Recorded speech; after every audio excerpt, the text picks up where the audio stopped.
Duty का जो concept था वो हमने यूएसएसआर से लिया। जो स्वर्ण सिंह कमेटी थी उसकी रिकमेंडेशन के बेसिस पे 42nd अमेंडमेंट एक्ट 1976 में हमने पार्ट 4A में इसे अपने कॉन्स्टिट्यूशन में ऐड किया हमने फंडामेंटल ड्यूटीज़ को। ये टोटल उस टाइम पे जो ऐड की थी कितनी थी? टोटल 10। और अभी फ़िलहाल कितनी है फंडामेंटल ड्यूटीज़? 11। तो 11th वाली कब ऐड हुई है? वो हुई है 86th अमेंडमेंट एक्ट में 2002 में हमने 11 वाली जो है वो ऐड की है। अब हम देख लेते हैं फंडामेंटल ड्यूटीज़ का शॉर्टकट याद रखने का। ठीक है, तो आपको ये कोड याद रखना है। कोड है इसका सिंधी शीप, मतलब SINDHESHEEP। ठीक है, सिंधी शीप। अब कहने का मतलब, अब एस का क्या मतलब है? मैंने सामने लिखा है स्ट्रगल फॉर फ्रीडम। हालांकि एस का जो मतलब अगर हकीकत में देखोगे तो ये जो फंडामेंटल ड्यूटी हकीकत में कैसे है? To cherish and follow noble ideas of the freedom struggle. तो मतलब फ्रीडम स्ट्रगल का नाम है उसमें।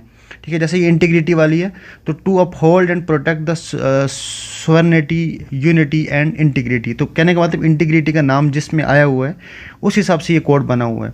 ठीक है, जैसे नेशनल फ्लैग और नेशनल एंथम का जिसमें जिक्र है कि to abide and respect the constitution and national flag and national anthem, है ना।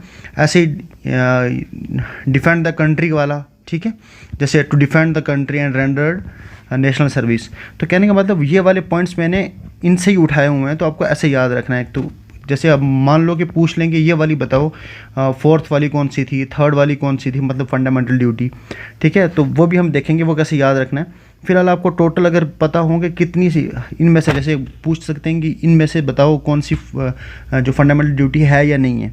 ठीक है, तो पता कैसे करेंगे? तो आपको ये कोड याद रखना है फंडामेंटल ड्यूटीज़ के लिए, सिंधी शीप। ठीक है, तो आप ये देख लो, H फॉर हारमोनी आ गया, environment, scientific temper, heritage, excellence in all fair.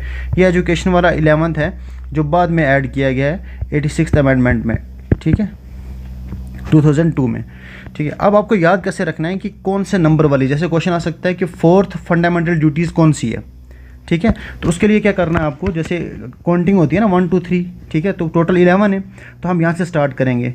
देखो 1 से स्टार्ट नहीं कर रहे, 2 3 1 याद रखना है आपको ओनली। ठीक है, 1 2 3 ऐसे बोल सकते हो, पहले 1 यहाँ लिख देना, 1 2 3। उसके बाद 4 जगह छोड़ दो, 1 2 3 4, क्योंकि 3 के बाद 4 आता है तो 4 जगह छोड़ दो। ठीक है, तो 1 2 3 हो गया, 4 जगह आपने, उसके बाद 6 लिखना है और 2 छोड़ दो, फिर 9 लिखना है। बस ये आपको याद रखना है। ठीक है, इसकी नंबरिंग जानने के लिए कि कौन से वाली कौन से नंबर की है, आपको ये तो याद हो गया कि अगर सिंधी शीप याद है। उसके बाद ये 1 2 3 यहाँ तक हो गया। उसके बाद आपको क्या करना है, 4 लिखना है, 5 लिखना है, 6 पहले से है तो 7 लिखना है, 8 लिखना है। ठीक है, 9 है, यहाँ पे 10 लिखना है और यहाँ पे 11 लिखना है। तो ये बन गया सीक्वेंस सिंधी शीप का, SINDHESHEEP। ठीक है, थैंक यू सो मच।